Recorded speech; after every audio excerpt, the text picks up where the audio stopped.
Chaque mois de janvier, je reçois énormément de messages comme quoi la seule et unique galette traditionnelle, c'est celle à la frangipane. Alors à votre avis, vrai ou faux?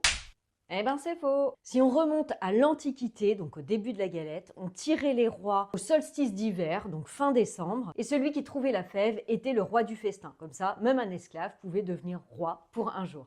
Et à ce moment-là, on cachait la fève dans un gâteau, mais quand je dis gâteau, attention, ça pouvait être simplement du pain, c'était pas les gâteaux comme on a chez nous aujourd'hui.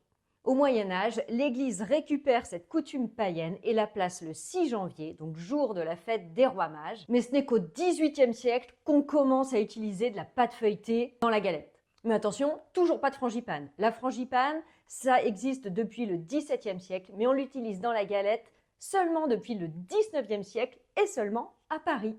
Avant ça, la galette, c'était soit simplement 2 disques de pâte feuilletée, soit on la garnissait, attention, de compote de pommes. Mais en dehors de Paris, il y a plein d'autres sortes de galettes. Par exemple, la brioche qu'on connaît encore aujourd'hui dans le sud. Il y a la galette comtoise à base de pâte à choux en Franche-Comté, etc.